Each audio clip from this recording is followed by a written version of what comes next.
Terry Norris and Nathan Dyer. Carlos Padilla is the referee. And we take a peek at the rules here in Nevada as a brusher. Okay, you're going to brush 10 for point 8 plus rounds. scoring You know the rules system. of Three boxing. judges score. The referee doesn't figure into the scoring. There is a standing 8 count here, but don't expect it to be used. They don't use it. 3 knockdown rule is in effect. No saving by the bell except in the final round, and the physician can stop the bout. Scheduled for 8, and the bell brings him out for round 1. Nathan Dyer in the light blue and Terry Norris in the bright red. Both of these guys have the capability of putting you away.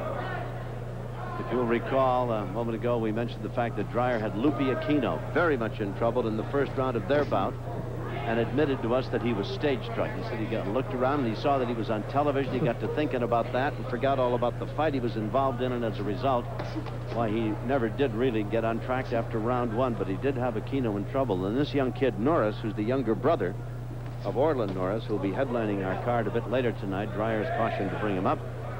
Well, he can whack him out pretty good. He's knocked out 6 guys. He's undefeated. He's 11-0.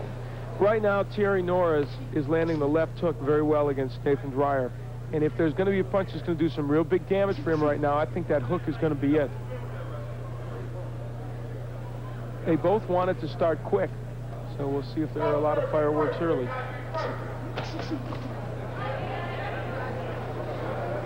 Dyer in blue.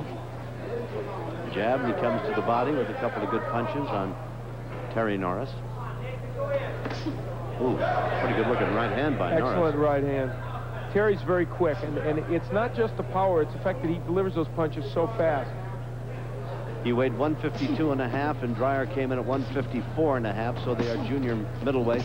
Minute and a half remaining here, or we're halfway through round number 1. I think you could say that Nathan Dyer might be the toughest guy that he has faced so far in his pro career. We'll see if it equates that way, but off performance and the people he's fought, this will be the toughest guy Terry Norris has been in against. Dyer very busy, and Norris bangs away to the body.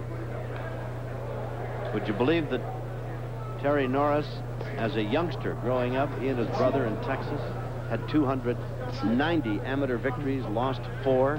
His brother's numbers are even more astounding. We'll tell you about that a bit later on. Of course, a lot of those probably novice fights, but they started as just kids. Yeah, Their dad took them around to Smokers, Legion bouts, Knights of Columbus, the Elks, a Friday to Saturday. And that's right. And I don't care who that's against. That many fights and that many wins is still impressive. It is indeed. Lubbock, Midland, Odessa, the panhandle of the great state of Texas. Now they're operating out of San Diego. Overhand right by Dyer. And Dryer's starting to find a home for that right hand. And he's settling down a little bit. Seconds are ticking away as round 1 about to draw to a close. It's scheduled for 8 in the junior middleweight division. We'll be back after this.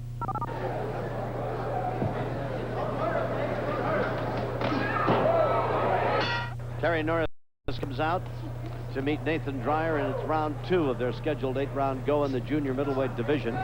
Both men throwing a lot of leather, but for the most part, a lot of missing out there, but a pretty good left by Dyer, and he drives Norris back into the ropes, and he bangs away as he falls into the ropes, and Padilla, the referee, steps between him. He gave Norris the first round 10-9, Al Bernstein's scorecard. I did, and boy, they're coming out now like they want to make the scoring academic. Nathan Dyer very, very quick in coming out here in this this round and trying to get to Terry Norris. Norris in red, good right hand lead scores for Norris. Watch his left hand, it's a busy one. Got a good left hook. Dyer straight up and down in front of him, and both men miss with combinations. Dyer is getting the jab in fairly regularly.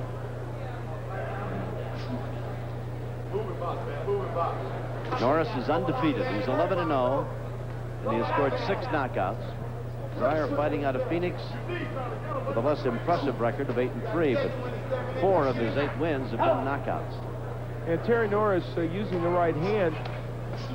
I thought the left hook might be more effective early for him, but he's getting the right home as well.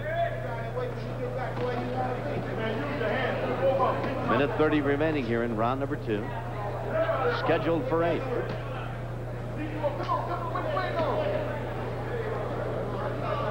Come on, man. You gotta work.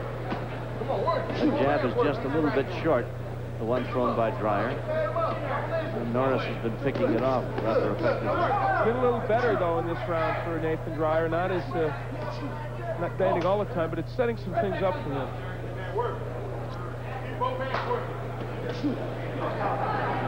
Dryer's been sparring with Raleigh Williams, a fighter we've seen here on EFO. Got nailed with a solid right hand, and his knees buckled for a moment, and he's trying to regain his composure, if not shake the cobwebs out. Norris caught him with a right hand flush in the middle of the face. You know, the difference between these two fighters is that Norris gets more into his punches. He's a little quicker, and he delivers them in a more compact fashion. Nathan Dyer pushes his punches a little bit.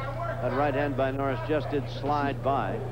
Left hand scores thrown by Norris. That right hand partially blocked, and Dyer works to the body. We've got a half minute and counting down remaining here in round number 2.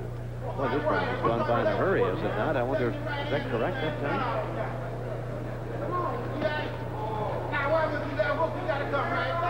Round 2 is indeed coming to a close, a very fast-paced one. We'll be back to see about round 3, but first we'll pause for this. Norris, good straight right hand. Parries the jab. There's the right from Norris. Best punch in the last round. Round 3, scheduled for 8 in the junior middleweight division. That's Nathan Dyer in blue. In the red trunks is Terry Norris out of San Diego. Dyer fighting out of Phoenix. Norris, the younger brother of the heavyweight who's headlining the card tonight, Orland Norris. Here's the way Al Bernstein has it totaled up after 2 rounds of competition. Well, got it dead even. You gave the second round to Dyer. Yeah, I did. Even though he got hit with that right hand. He did, and Norris landed some big shots. So now he's hurting Nathan Dyer. But I thought Dyer did more steady work. But right now it may be academic because Norris is hurting him. And Dyer staggered back, and the ring ropes kept him from falling right into our lap here. And now Norris just banging away with the right and throwing that left hand to the body and upstairs, and Dyer is hurt and gets nailed again. Solid right on the jaw, and Padilla's looking at Dyer very, very closely here in the third. Norris backing him up and just picking his spots now. Dyer trying to cover up and regain his composure. Get back into this. He's caught some solid shots from Dyer, from Norris, and now throws some of his own, but they don't seem to have much bite to him. Well, I wonder if Terry Norris didn't get arm weary, a little tired from all that flurry, because he had Dyer in some trouble. I thought he was just being big left hook. Not that time. Dyer is really hurt, and Padilla steps in and is going to stop it. Padilla steps in. That left hand by Norris, and just when it appeared that Dyer might be able to survive the round and continue the fight, was just too much. Norris and a follow-up right, Dyer back into the ropes, and Padilla quickly stepped in to stop it here in the third, and it's going to be knockout number 7 for Terry Norris, and his 12th win without a loss in his professional career. And he's a good-looking prospect, isn't he? He really is. He punches in combination. He's got power. Just about everything you'd look for from a young fighter, and he took his time here. He got Nathan Dyer in some trouble in that third round. Good left hook by Norris. And then right toward the end, it looked as if Norris was a little arm weary, and there's the left hook again. In that first round, he was landing that left hook, and I commented that might be the one that would get to really beat his opponent, and that is exactly what happened. Nathan Dyer couldn't cope with that left hand. Oftentimes we're critical of the officiating. I thought Padilla stepped in at the exact right moment because Dyer was really in a position to really get hurt. Outstanding officiating job. Let's go to Chuck Hull for the official decision. Ladies and gentlemen, the time, 1 minute, 33 seconds of the third round. Referee Carlos Padilla stops the bout. The winner by a TKO and still undefeated, Terry Norris. Still undefeated.